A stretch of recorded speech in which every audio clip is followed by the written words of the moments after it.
cops love pop people because they're such easy targets. There's nothing better than a criminal who won't fight back, and we never fight back. That's our big problem. There's 5 million of us. We're one of the largest minorities in Canada. We've been oppressed for 45 years. We've been criminalized by 2 million of us have been criminalized, and we still just sit down and kiss their ass. We really do. At any other time in history, we would have just all taken up armed revolt, burned down the Parliament, hung everybody responsible for the prohibition, and gone back to our lives in freedom. That's what, in my opinion, a civilized people would have done in the ages past. If you're going to round up 2 million of us, and you're going to put us in jail, you're going to take away our kids, and take away our home, and I mean, if you're a rapist, by the way, if you're a rapist, you lose your house. If you grow weed in your house, you lose your house. What the fuck is up with that? You're a rapist, you're going to be a homicidal maniac, you're going to lose your own kids, you're not going to lose your house, you're going to lose your car, you're not going to lose fuck all. You'll probably go to jail, I certainly hope so, but it's very unique that it's only us that can lose your kids, can lose your job, can lose your home, can lose everything, lose your reputation. Published in the paper, oh, he's growing marijuana, trafficking, it's made some sound so sinister. Instead, in many places, they put signs on their front lawn when they're busting you. Well, you haven't been convicted or anything yet. It's just, this was a drug house. And now you're going to get evicted, and it'll be hard for you to buy property or even rent in that town for you. Imagine if you got busted in Lethbridge and somebody put a sign on your lawn that says, this is a drug house, because you're growing marijuana, I got to figure you're moving. You're leaving your house. You're going to be rich with your kids, your house, your car, and all your property, and your money, stocks, and bonds, whatever business you might own. Again, Mr. Rapist person doesn't lose any of that. Right? Because he didn't make money raping. The theory is, oh, you made money, you got to lose everything. Right? You made money, and then, oh, excuse me, we live in a capitalist society, I must have overlooked something. Right? But anyway, marijuana, fabulous thing. Great for you, incredible benefits that we can see everywhere. Obviously, we can read about them. It's in the paper every day. Some new discovery that says marijuana is great for memory retention, which it is. It's great to fight cancer. It's great for chemotherapy. It fights schizophrenia, or occasionally even see when it causes schizophrenia. I'm going, well, really? I don't really run into a lot of schizophrenia. I've been smoking for 30 years, every day, a huge amount. I don't think anybody can smoke more than me, maybe 15,000 bong hits, 10,000, 12,000 joints. I don't know. I mean, if anything bad were going to happen, it would strike me dead right now. Because 30 years, come on.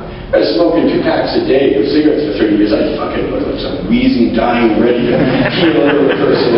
But I'm 51 years old. I'm really, really healthy. I'm really happy. I've always loved my life. I don't get depressed. There's too much to be done. There's so much fun. There's too many Nazis to asses to kick in this country. No one should ever be bored in this country because we're surrounded by tyrants who want to tell us how to live, take away our kids, take away our medicine, take away our marijuana, all because they're bigoted sons of bitches who are angry and hateful. That's it. Our enemies, our prohibitionists, are angry, hateful, they're vindictive, they're rotten. Anybody who puts someone in jail for a peaceful, honest lifestyle choice, which is what marijuana is a vile, rotten person. You can say that. One day you should get up and courage to look at a few prohibitionists in the face and you are so hateful, you're so angry, you disgust me. You're unworthy to even be on this planet as a human being. They are. No one has the right to advocate that someone else will fail for their peaceful, honest life. No one has the right to say that Duke should go to jail because they're pacifists. And in this country, the RCMP, I should bring this up in Alberta, because, most of Eastern Canada doesn't have the same history of the RCMP we have up here. The RCMP was formed to kick the asses of anybody who wasn't a white, male-filled Christian. If you were British and spoke English and were white, then the RCMP was made to make sure you dominated this country for eternity.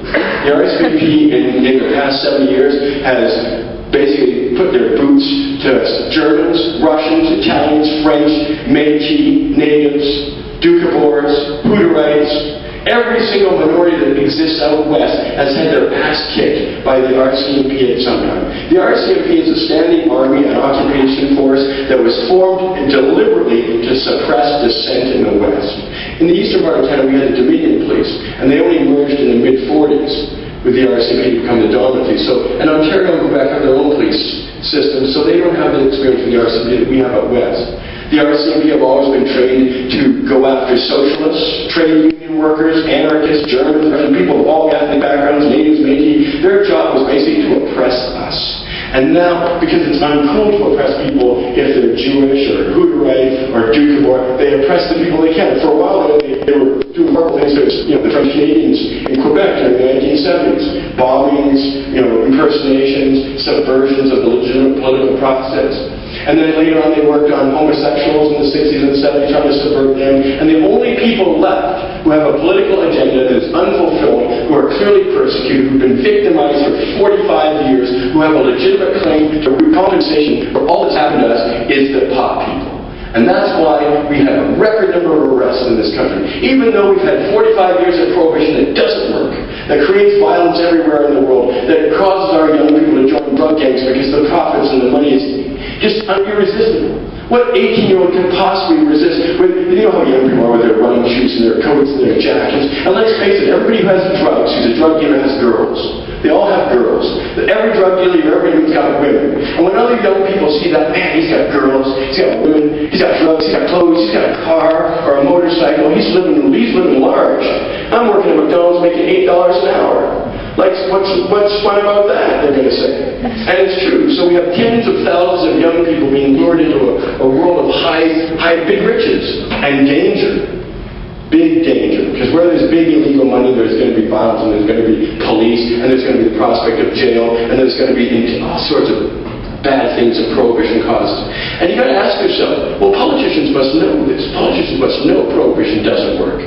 Even though they just passed a mandatory minimum jailing law that will increase the prisons substantially in the next couple of years, that will cause more punishment, that will have bad gangs getting more and more recruits in the jails than ever before. And it's like the government almost knows that everything will get worse because the science is there. The science is there. Bob Nicholson, the Justice Minister, did not have a single study to show that mandatory minimums achieve any legitimate social purpose. He just said the Canadian people are with us on this legislation. He couldn't find a single scientific study to validate a mass roundup of young people as if somehow that's going to reduce crime. It will increase crime. It will manufacture crime. It will guarantee there's going to be more crime next year. Because what happens when Bill C-15 kicks in is the price of marijuana, because of the risk, will go up another 50%. Instead of $200 an ounce, your marijuana in about 18 months is going to be $300 an ounce. And the higher the price of any drug goes up, the more people want to kill, fight, and do bad things to occupy that market. Because they're not in the legal realm of things, they're in the illegal realm of things. And every time that you arrest a drug dealer, two people fight over the turf for that one drug dealer. There's always someone to step up. And sometimes people say, well, why don't we just legalize murder then? Why don't we just legalize rape? Well, the reason being is because drug dealing is a crime of profit. But no one is stepping up to replace a rapist that is arrested. We rape a rapist many times. Nobody wants his job. If somebody's committing a murder, nobody says, okay, I want to be Mr. Owen, next time I fight with you. No, that doesn't happen in any other realm except drugs, because people are fighting over money. It's not even about drugs. They're not taking drugs. They are conduit for the drugs. The drugs are being sold to people who want to buy drugs. And it's true, Chris Rock once joked, you don't even have to sell drugs. Drugs sell themselves, right? Most times, you never really say, hey, man, there's so much weed and tell people can't give it away. No, I've never heard in my mouth. It's usually, God damn, I cannot find any good stuff anywhere in a country that is world famous for growing heaps and heaps of weed. Most people still can't find good stuff. That means the demand is staggering, bigger than even the establishment is only. I always say there's about 5 million people in Canada that regularly smoke marijuana, but it might be high as 7 or 8 million. And think about that. In British Columbia, 62% of all people want to legalize marijuana. 52% of the entire country wants to legalize marijuana. If we had any kind of functioning democracy, marijuana would already be legal. But we don't have a functioning democracy. We have the Conservative Party in Canada under Stephen.